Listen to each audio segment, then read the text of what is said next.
Hey, parents, welcome to today's episode. I have the privilege of interviewing Brittany Moser and Brady Esham. I'm not going to bore you with all the intro like jargon, but listen, Brittany is a clinical psychologist who works specifically with parents of ASD, and Brady does mentoring for kids with ASD and also has created an entire company resolving around like how to help systems plan better for neurodivergence. And they've both come together to introduce an app for neurodivergent population for young adults.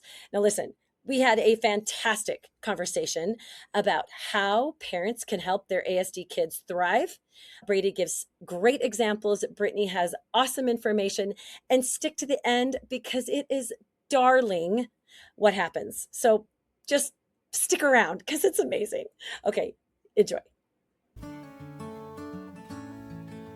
Hello. I'm so excited, Brittany and Brady. Thanks so much for being on today. Hi, thank you for having us. Hi, super excited to be here. Awesome. Okay. I am thrilled. I actually work with some families who have kids diagnosed with autism and on the spectrum somewhere, right? And you guys are really the experts here. So I just can't wait to get into it. We want to talk about like the little things and what's interesting, the little things that matter, right? Especially with the kid who has ASD. So that's a little bit counterintuitive, I think, to what people want in general. They tend to want big fixes and like, hey, let's just like solve this right now kind of a thing. And so I love that. And Brady, I'm sure both of you are experts in your own right. But I'm really excited to hear what your experience with the small impacts that your parents made, specifically Brady, for you, being diagnosed pretty early on. So I guess we'll start Yeah. with Brady. Yeah, absolutely. I think for me, one of the things that I always noticed growing up was I've always said I grew up with an acceptance of what autism meant to me, which means that I grew up knowing that it was not just, it is part of my identity. It's something I'm proud of, but it doesn't define me. And it was never something that I was able to um, use as a reason I wasn't getting my work done. Or like I was never able to use it as something that, you know, I could like if I ever was doing something wrong and I tried that, my mom would not have that. But it That's it also unique, yeah, I think. but it also taught me so much. And like I had two different environments. I was with my mom and my dad at different times. So like when I get home from school, I'd go to my dad's house and then I'd hang out and I'd kind of relax there. And then when I went back to my mom's house, it would be time to do my homework and that type of thing. And so like having both of those like environments, it really kind of gave me like, oh, okay, this is what the role is here. This is like where in this environment I'm meant to do this. And I think just understanding that and having that kind of consistency across the board was really important. But then also just like things that I do now that connected way back, oh, probably to when I was 5 or 6, was I loved coins. I'm a coin collector. I collected since I was 8. And one time I really wanted something. I don't remember what I wanted, but my mom said like if you work for it, then we'll go. And what I wanted was to present my coins at a coin show I found that was about 5 hours away. And Okay. so my mom said, if you work for it and you really put in the time and the effort, and like I was always reminded, and like I had to follow through. But if I did, I was able to get what I wanted. And so I think for me, it just kind of reinforced that mindset, especially now as a business owner, being like able to look at that and say, if I want this, I got to put in the work. Like that's and I know that I know how to hold myself accountable. And because of that, because I had that growing up, I now like know what it means to, in like a leadership sense, to hold everyone to that same standard. Yeah. I think that's really fascinating.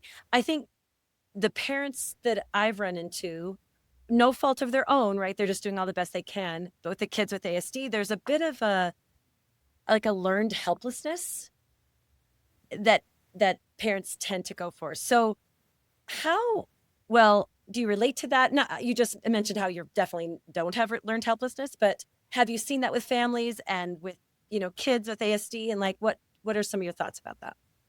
Yeah, absolutely. So I think that learned helplessness is something I think it's something that's not just brought on by parents, it's brought on by the structural way that our society works.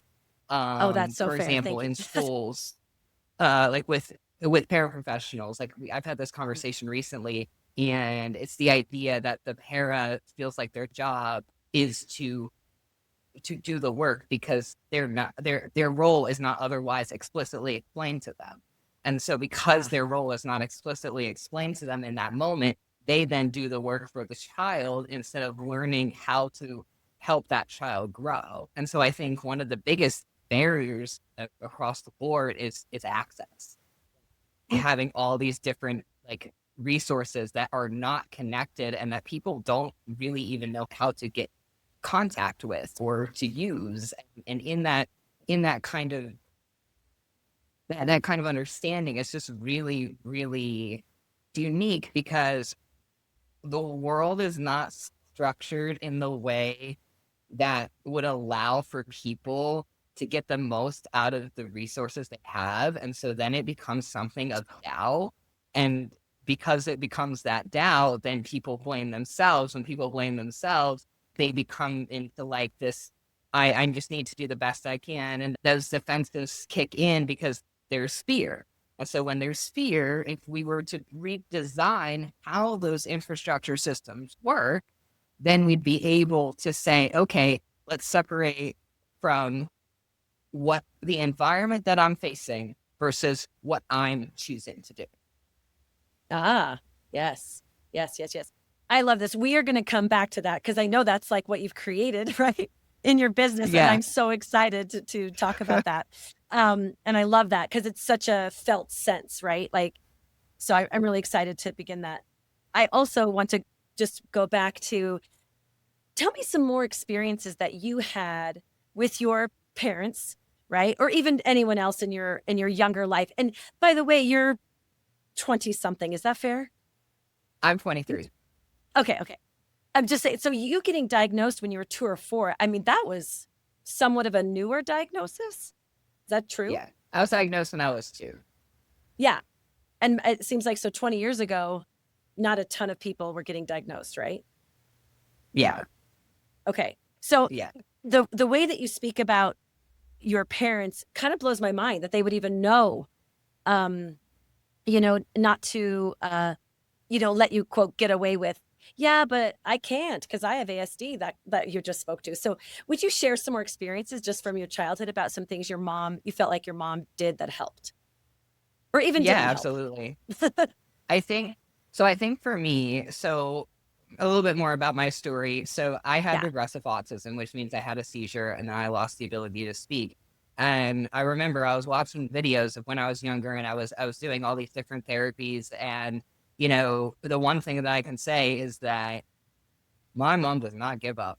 That is one thing I can say for sure. And it's like, it's interesting because I remember when I had my Eagle Scout ceremony, the one thing she asked me for was to like, to thank her in my speech. And of course, at the time, I'm like, oh, mom, you're overreacting. Like, I was a teenager. And then so, like, um, but it's just so true because I realized so much this year that even when I went and I was on my own in college, like the ability to outgrow my seizures. I had 9 seizures growing up. So the ability to outgrow that because of the consistent medical support and just the consistency, the fight, and the amount of effort. Like we had to go 2.5 hours away because that's where Kennedy Krieger was, which was my where my doctors were. And so that would be at the beginning, maybe once every 2 to 3 months. So going back up and forth Okay. over to Baltimore and back. And then also, I think one of the most powerful stories I have is I remember my mom and we were talking, and it was right after I had brain surgery. And that was in 2020. And I was a junior in high school. And I remember it was like one of the nights, and the pain was just so bad. the night after I had gotten out of surgery, and I really didn't want to move. It was like, because my mind was going, oh, I don't feel comfortable. I should not do Yeah, anything. And then when I don't do totally. anything, then it like makes it harder to recover. But what I remember the most about that was, my mom was sitting there and she was just sitting next to me, and she was reminding me, like, think about what you want to do. Like, what do you want to do moving forward? And I said, I wanted to go to Ireland and New York City and Paris and all of these other different things that but in the moment, it took my mind off the pain that I was feeling physically. And what's amazing about that, though, is that as time went on and as college and all these things happened, junior year of undergrad, I studied abroad for 2 months in Ireland. And then during my trip to Ireland, my mom flew out and we spent the weekend in Paris. It was absolutely amazing. I loved it. But like it's just that idea of like presence matters more than really anything else, I think, Oh, is wow. probably like one of the biggest things that I took away. And like me and my mom just had this conversation the other day, like where we just show up to things. Like when I was a scout leader, I'm an Eagle Scout, and when I was in my scout troop, like every time one of the younger scouts that I worked with had a band concert, a soccer game, a football game, we were at everything. And Oh, it was so cool for me to see, like, because that's how I live my life now.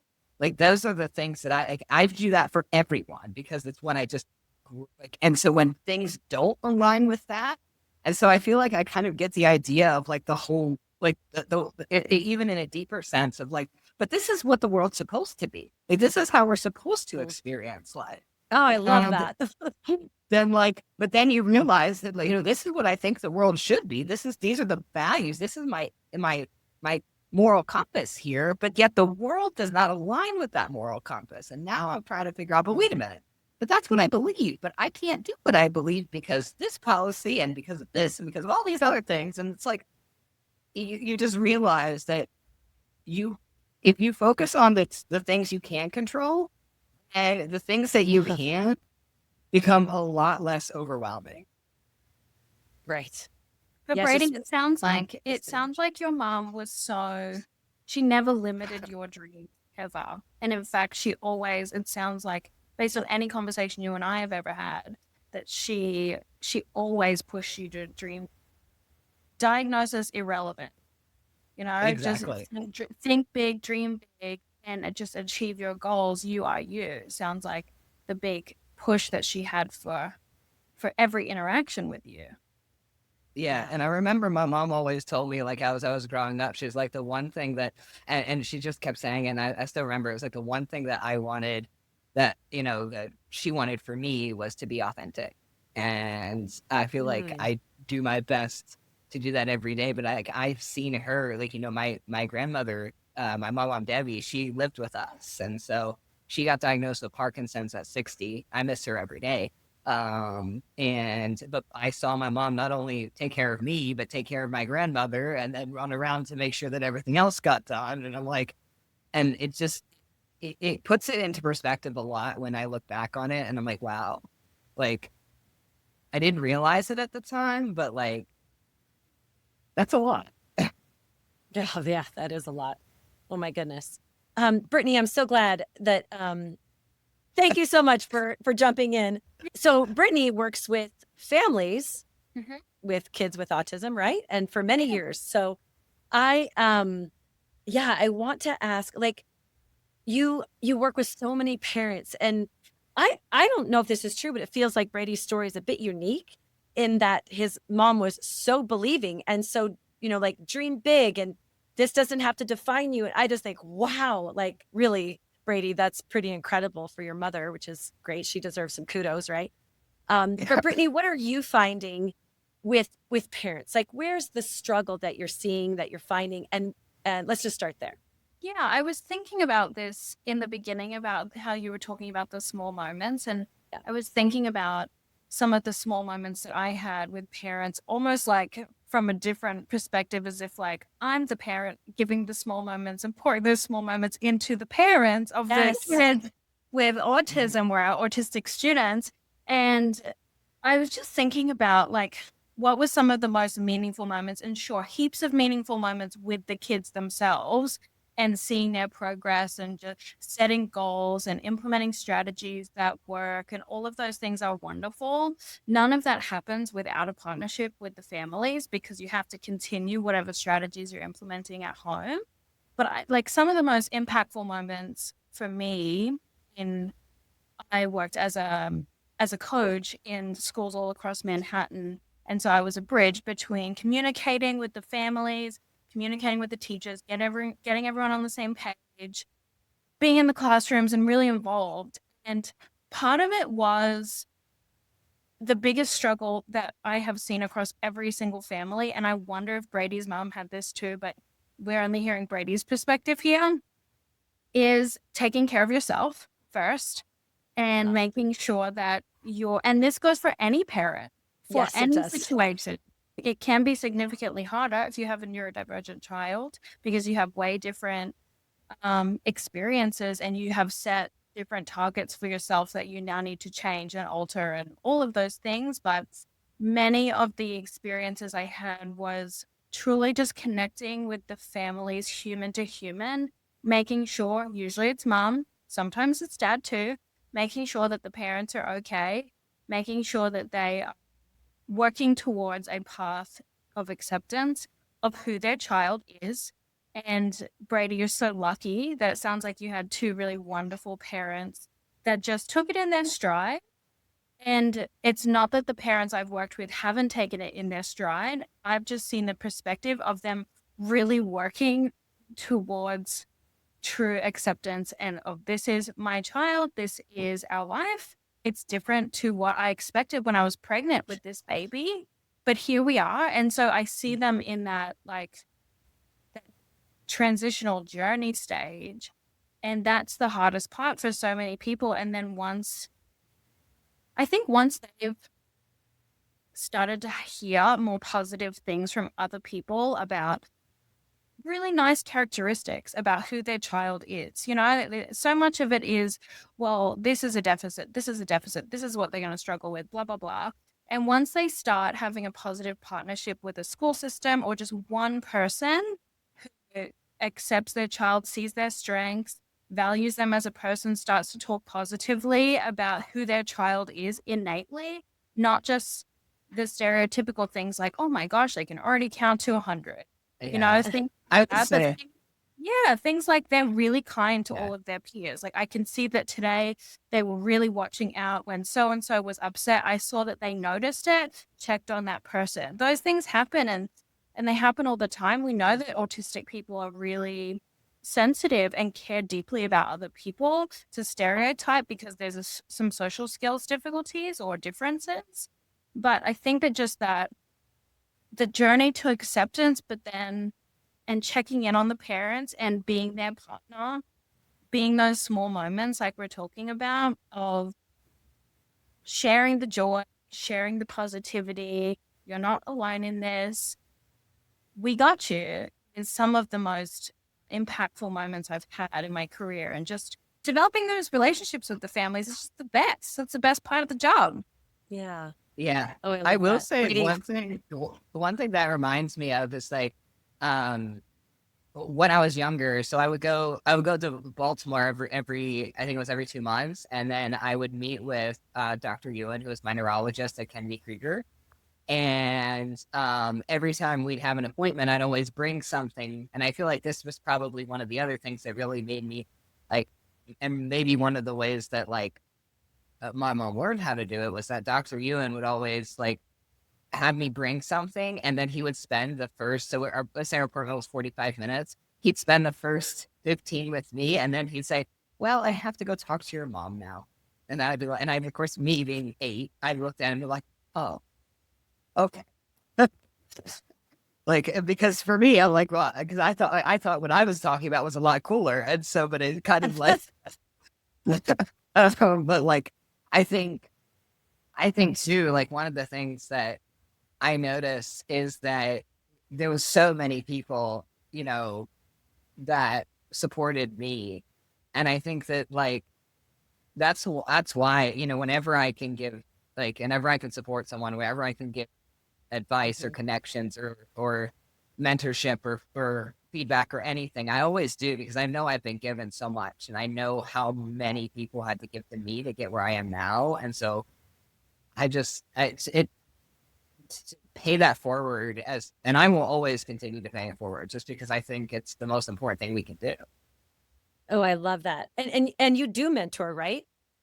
I do. I mentor a lot of different individuals, and honestly, I mentor across domains. Like I've mentored teenagers, I've mentored researchers, I've mentored young. I'm mentoring right now a team that's developing a study tool to help other students learn how to recognize their own strengths, and so they're one of my mentees. But I also think one of the biggest things is that I had a lot of great mentors too.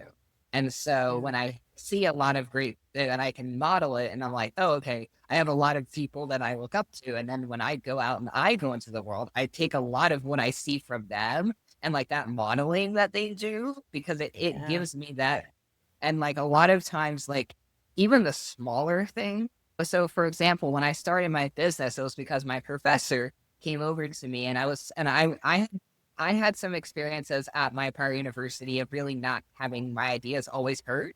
And so for me, I was a little bit shy because I had that experience. And so Okay. I was talking about it and my professor just listened to me. And then he just said, you have a lot of great ideas. And in his feedback, he'd always validate my thought and then expand me and push me to go further, which I was able to receive and be able to apply because that's how I grew up. And so when I like that world difference, it's like even those small things of like having to do my homework I guarantee I did not want to do my homework every day. That's something I know I probably did not want to do. But like those small things and just being consistent, even though I probably was a kid. But just like in that regard of just being able to be like the things that you have early in your life are the things that you can attach to later. So like when I was in this setting and my professor, he was those 5 words, you should start an LLC. And that's how I started my company. Oh my gosh. Well, I love what you're speaking to is that experience you've had with so many great mentors, doctors, parents. It really does matter. And it's not just one big thing that happened, right? It's the little moments that stack up and that have made such a difference. Brittany, I wanted to mention thinking about the journey toward acceptance. I had a parent of an autistic kid say to me, this is years ago, she said, we thought we were going to land in Hawaii. Like when you have a baby, we prepped for Hawaii. We packed, the things like you would take to Hawaii, but we ended up landing in, Italy. It's still an amazing vacation, but it is not the same. And so I don't know that I love analogy, that. I guess just reminded me. I was like, oh my gosh, because I don't know, it just really spoke to, having a neurotypical kids versus a neurodivergent child is so different, but there's advantages and disadvantages, right, to both brains, if you will, right? Yeah. And it was so interesting is what keeps coming to my mind as you guys speak is what you're saying really applies to most, if not all humans. Most definitely. Yes, right? Most definitely. The ways that your parents support you, all of us, just shapes you into how you manage yourself. Like Brady, you're talking about you had these amazing mentors and the modeling that you're able to do for your mentees, and self-acceptance was modeled to you your whole life. Yeah. Mm-hmm. And just how that is incredibly impressive to me as a parent myself. And like, you're always thinking about am I doing this right? and and you have these ideas about the kind of parent that you want to be, and you're never really sure if the actions that I'm doing every day are matching those values and hopes and dreams. And so it's just incredible to hear the just the pure acceptance and ambition that they instilled into you, and how it's worked out. It has worked out. Successful, ambitious, and functioning, driven adult. It completely worked out for them. Yeah. Yeah. Brittany, that's totally true, it seems. Brittany, I wanted to ask you, like, just to treat all children with love, respect, belief, all those things. But what do you find in your work where there really is a difference when you're working with a neurotypical kid versus a neurodivergent kid, specifically autism? What have you noticed is really quite different? And let's give some parents some like real tips, I guess. Yeah, I think a mindset that I've always tried to hold is thinking about, really, we're just talking about different skills that we're tackling on a day-to-day basis. So I like to think about, there's a framework called the Lagging Skills Network, organization, or whatever it is, but it's called the Lagging Skills. And it's actually about, you can apply it to any sort of skill, but it's about how do you manage challenging behaviors. And that is often one of the first things that comes up, because it's a challenging behavior and it's something that is in your face and you're dealing with, and you want to support your child through it, and you don't know. We were all raised a certain way, whether it was your mom put you in timeout, so you're thinking of putting your kid in timeout, or whatever. And you're thinking, how do I do this properly with my child? And I want to do things differently in a way that works for them. And with neurodivergent compared to neurotypical, you might be dealing with low reading level with a neurotypical child. You might be dealing with, on a very basic level, identifying facial expressions and emotions in a neurodivergent child. These are just two different skills that we're working on developing. And that's an important mindset to wrap your head around it. Every child has to learn various skills. And you're just looking at, okay, well, what are my child's lagging skills? Do they not know how to stop and think before they do an action, and probably a negative action that is going to lead to consequences? So just thinking about, what is the specific thing that I'm trying to target, that I'm trying to change to lead to a more positive outcome, and then tackling head on. That specific skill that is targeted, and just keeping in mind that everybody has different things to work on. It's just different for every single person. Yeah. Wow, I've never actually heard that, the lagging skills. I mean, it makes sense to me. Sometimes I think as a parent, it would be hard because let's say the parent had a neurotypical brain. They really just naturally speak from that experience, right? And that perspective. And so many times, right, Brady, I'm sure you can attest, is it just doesn't land. At all, or it might even infuriate, the neurodivergent person, or something like that. So, I think sometimes parents don't even know what they don't know. Absolutely, absolutely, in every single step of the way.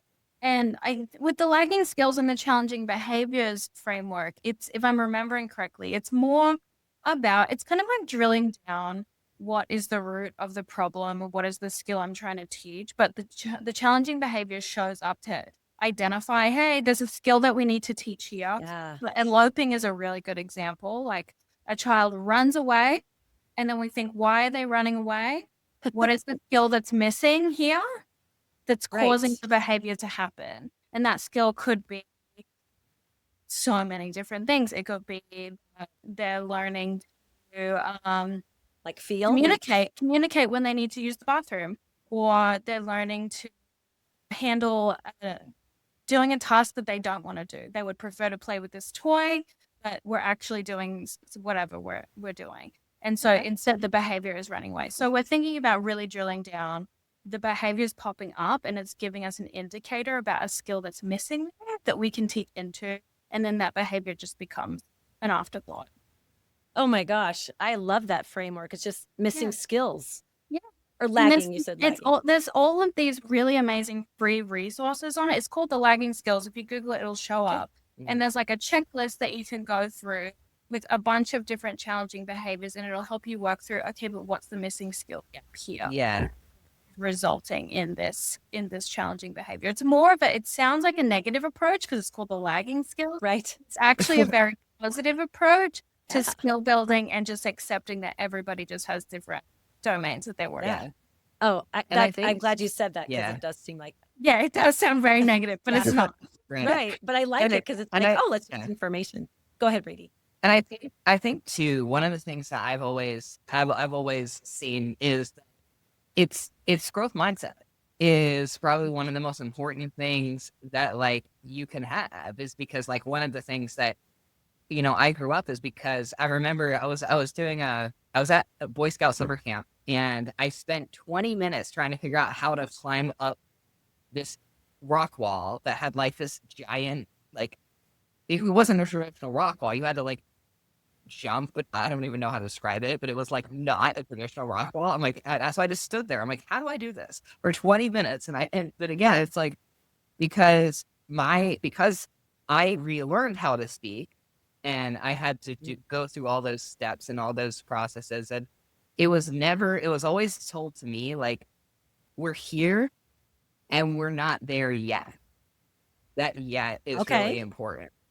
So Oh, like gosh. being able to say like, I maybe like, for example, you know, I don't know, I'm trying to think of a crazy example to make it like more relevant, but like, I don't know, maybe my master's, like, use that. Like if I was looking at as a freshman, like in undergrad, and someone told me that I was going to be like, and at my master's now, like, I wouldn't have said I won't be there. I would have said I'm not there right. Yeah. So like because of my- resilience, really.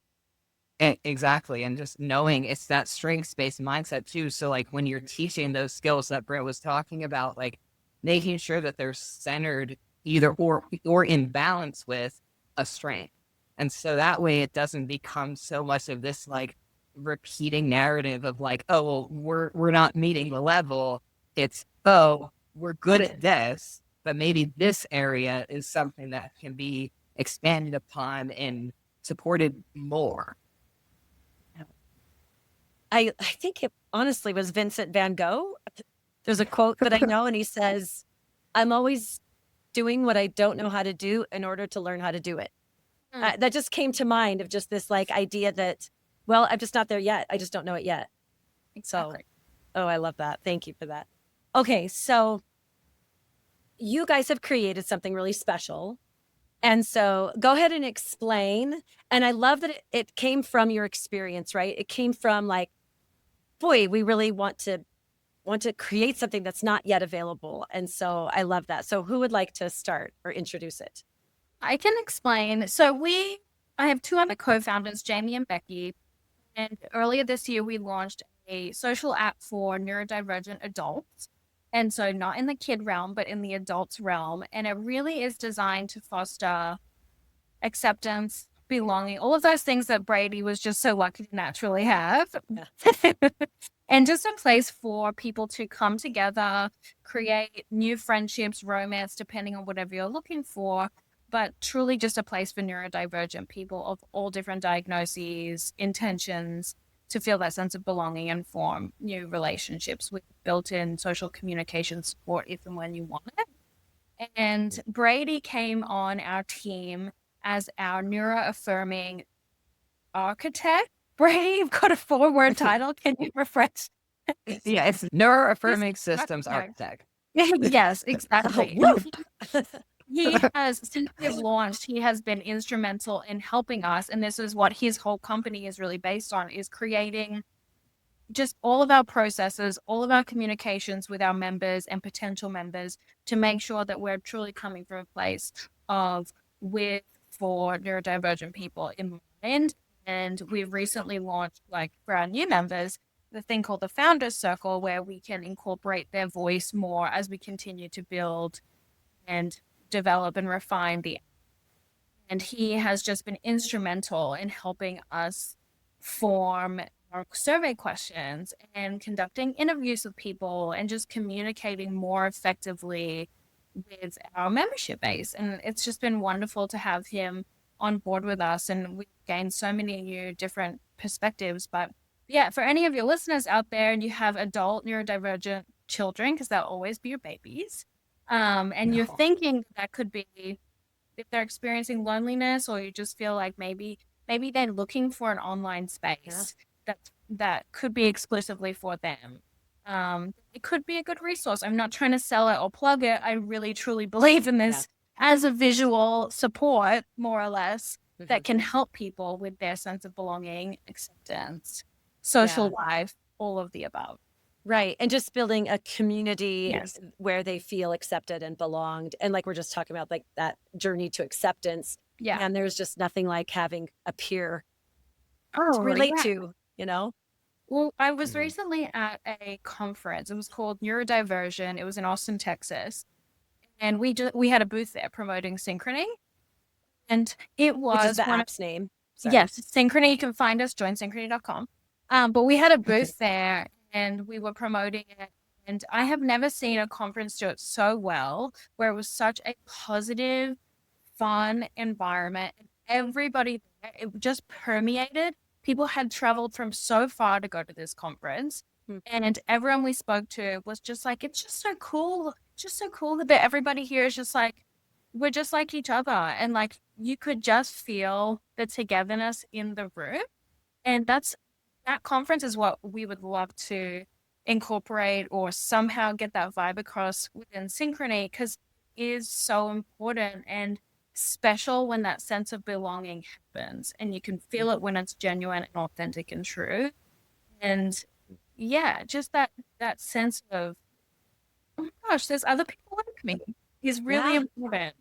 Well, that's one of the, I just relate to that so much just as a parent of a struggling kid, which is like probably most parents these days, honestly, whether they have, autism or not, and just building community that matters. That's what turned me on to you guys. I just loved it. I think it's just such a beautiful offering. And Brady, would you like to speak about the app? Yeah, absolutely. So I would say, so for me, I always think, when I think about Synchrony is I think about the origin story, and I think about Brittany's co-founder Jamie, and how the passion came from her son. And just I remember hearing that and how that was the origin of it. It just resonated with me. But I also knew that, like, because it was at the College Autism Summit, which is where I started my career, I think in 2022 or 2023. I don't remember. To me, it feels like 50 years ago.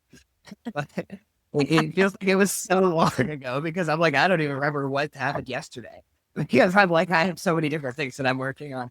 Yeah. But I feel like one of the things for me was just that idea of how do we build connection. And that's really what my company is Albus Neuropolicy Solutions.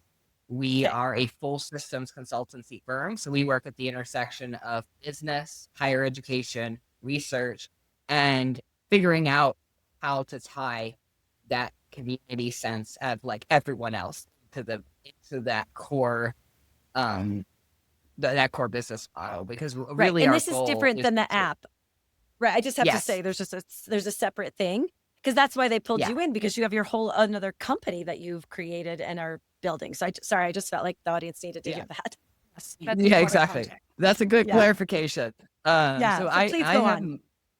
Yeah, so we kind of work at that intersection of like the spaces that these individuals are going into, whether that's college, whether that's the workforce. There's so much more we can do to make sure that the operational capacity, so like how businesses are running, how they're communicating, how they're operating in the day-to-day, can be more neuro-affirming, so that when these individuals get into those environments, they're more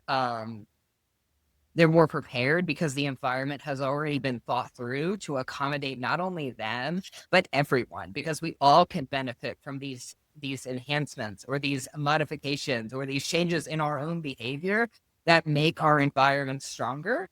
like sending agendas in advance, or, communicating things more clearly, or having like multiple ways you can share your ideas, whether it's writing it down or, talking about it. Like, that's multiple means of representation for the universal design for learning. So from that perspective of being able to incorporate all these different elements. And so we as a company really focus on helping all those entities build their system to be neuro-affirming, so that when those individuals or get into the workforce or get into college, that their environment is already designed to help them thrive. Brady's trying to like tackle and change systems and businesses and companies from within. And then he's helping us build out a strong foundation over here with Synchrony and helping just individual people on that level. Yeah, thank you for that. Yeah, no, it's perfect. I love the systemic approach, because just so many issues are so like inbred, I don't know, in our society. And I love the, that's a big task, Brady. That's a big. Told you he's ambitious. Yeah, we have ambitious. That's a good word. We have our work cut out for us, that's for sure. I love it. I just am so, I'm just so, I guess, impressed. And I just have so much respect for your drive, let's say, your passion for it, and the experience that you had, and now you're bringing it and sharing it for both of you for sure. Oh my goodness. Wow. I feel like we could talk for like 6 hours. So, but our audience doesn't have 6 hours. So let's just bring it back around for just a minute to the like little moments that matter. And I feel like even this moment, here on this podcast matters, and just making little differences and just sharing and building community and looking at systems. And it's just so beautiful how all of it matters. And your care for so is it proper to say the neurodivergent population? Because you guys have also said neuro-affirming, but okay. And just getting, and you mentioned this earlier, Brady, I believe, is it's so difficult to get the right information to the people who need it. And that's one of your goals as well for both of you in Synchrony and in your company, Brady, which I can't repeat right at this moment. Sorry. I can't remember it. No, you're good. Just to get the right information to the people who need it. And I just appreciate that so much. So is there anything else you'd like to say to that? Or as we kind of wrap up, either of you? Brittany, would you like to go first? Yeah, I just, I really am. I'm just so in support of the families out there and the individuals themselves, and just genuinely, like I said, I'm trying to sell Synchrony. My background is as an elementary school teacher, and I genuinely care about these people. And so my thought originally was, okay, if I want to build a app for autistic adults, and then once that is built, that I will feel success and like dream checked. And now that has shifted to, I can have just change one person's life from this app. Or my bigger dream is if there's a couple that comes from Synchrony, and if 2 people get married, that would be my just absolute dream come true, and I can die happy. But I truly do just want the people to experience a positive outcome, a positive social life, all of the things that we already talked about. So if you feel like, to your listeners, if you feel like that could be a resource, something that's meaningful, just check us out. There's plenty of information about us online. So just check us out and see what you think. Yeah, just a bunch of gals plus Brady trying to do something positive. Not a big tech company or anything like that that's trying to, sell people's data. Nothing of that. We just want to help. Yeah, just want to help build community. Brady, go ahead. What were you going to say? Yeah, I would say that, and the first thing, and of course, this is my mom always asked me, she asked me when I was younger, if I would say in a speech that, in the words of Abraham Lincoln, I owe it all to my mother. And I will say that is 100% true. My mom then done so many great things for me. And I just want people to know that there's hope, there's possibility. And even in the small moments, regardless, not everyone's going to own a company. But for me, some of the most powerful moments are with friends I have who are nonverbal, who just are so Yeah. happy and they just have so much joy. And it's so beautiful to see that, and that there's possibility, there's hope, and just keep going. Ugh. And be able to just understand that, like, if you can believe it to be true, then eventually it can come true. Wow. I feel like I'm going to drop the mic somehow. Oh gosh, Brady, thank you so much. And that's actually tearing me up a bit as well. So kudos to your mother. Kudos to you. Brittany, thank you so much as well. Your hearts speak to me more than like anything. I just am so grateful for what you're doing for the community, and what you're building. And much of your information we're going to try to put on the show notes, so people can reach you for the Synchrony app. Also, Brady, for your company and for your mentoring as well, because that's a lot of, what I work with is parents are just like, could my kid please just talk to somebody else who has autism, right? Like, just because you get it. You just get it. And Brittany, same with you, right? That you still coach parents, correct? Yep. Correct. Absolutely. Yes. Love it. And so those parents who found themselves in Italy, Yes. here you guys are. Well, thank you so much for being here. Thank you so much for your hearts. And and you guys just have a wonderful day. Thank you. Okay, bye everybody. Awesome. Bye.